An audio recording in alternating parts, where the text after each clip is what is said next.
Hi, how are you, Mrs. Bierkens? Will you introduce yourself? Hi, I'm Marcy Perkins, and I'm the instructional coach at Avalon Middle School. In your opinion, what does coaching mean? So coaching involves getting teachers to self-reflect on their practice and deciding what they need to do to improve so that they're providing the best possible services for our students. And then also providing support to help them reach whatever goals they set for themselves in their growth. What are the characteristics of a good coach? I think you need a variety of characteristics. You have to have the academic knowledge, so you have to understand what good instruction looks like, what are effective strategies to use with a variety of students. You also have to have a skill set. How do you have difficult conversations with adults? Because sometimes they need to make changes they're not necessarily ready to or willing to make. You have to be able to observe and help filter things. You know, sometimes when you go in a classroom, you see there's a lot of things, but you don't want to overwhelm. So you have to have the ability to be able to summarize and pinpoint what's the most critical thing that needs to be worked on and how do I respectfully work with the teacher in doing that. Personal qualities, I think you have to be trustworthy. Teachers have to feel that you're someone that they can show their worst side to and that you're going to keep that confidential and that you will work with them and you'll support them without judgment. So I would say those are some of the most important characteristics. Do you think it is better to have a coach in every school or one coach for multiple schools, and why? Definitely every school. And I say that having done both. So I started out, when I first worked as an instructional coach, I was within a school. And then I actually went to our district for a year where I traveled between multiple schools. And it was a good experience. It gave me some good experiences. But the difficulty in going to multiple schools is that it's very hard to get that relationship with the teachers. And without that relationship, most changes you get are short-term. They're not long-term.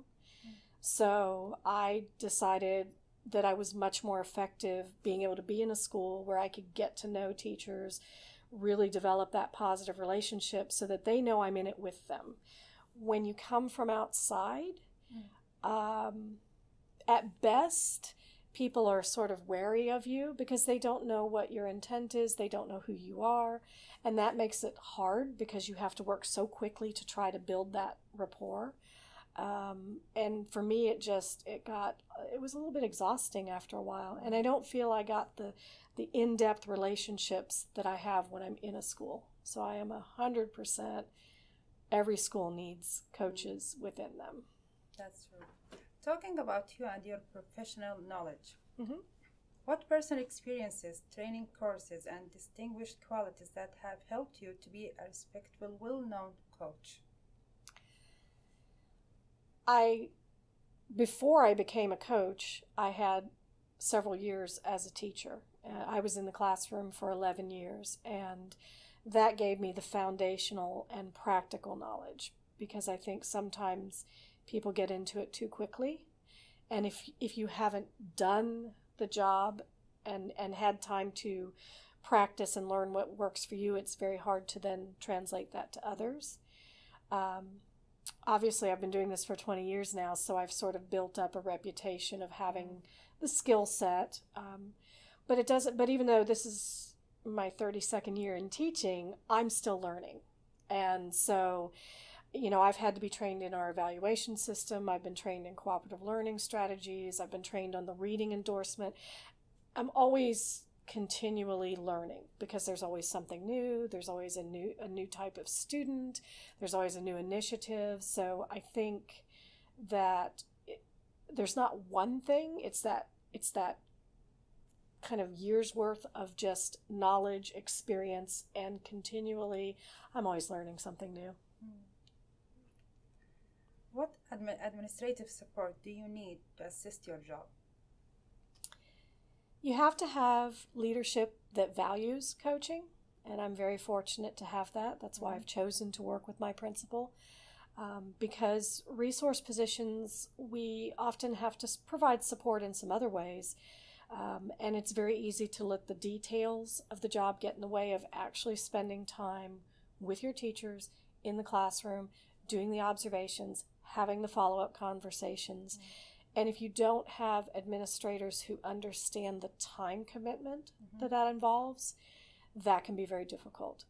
So having an administrator that understands the time that we need, that respects the discretion, because sometimes I have conversations with teachers and I don't share any of it with anyone else. And again, that goes back to the trust factor. And so your administrator has to trust that you're going to work with them, that some things can be discreet, but that eventually you're working with them toward that greater goal. Besides coaching, do you have other tasks that you carry out? It's a standing joke with all resource teachers. There's a line in our job description that says other duties as assigned by principal or designee. So if you go to different schools, you're going to see different things. Here, most of my time is spent with teachers, either in the classroom. As instructional coach, I'm in charge of the new teachers and working with the mentors. I also coordinate the professional development for the school. So it doesn't mean that I give all the professional development, but if people want to do training, I'm responsible for the calendar and the pacing and making sure we're not doing too much or too little. The other big thing that I do is communications for the school. So I write our newsletters and I help update the Facebook page and things like that. And then there's just we help with supervision and drills and things like that. But that's a small percentage of the job. Let's talk about teachers. Okay. How many times do you observe a teacher through a school year? So it varies because I kind of have dual roles here at this school.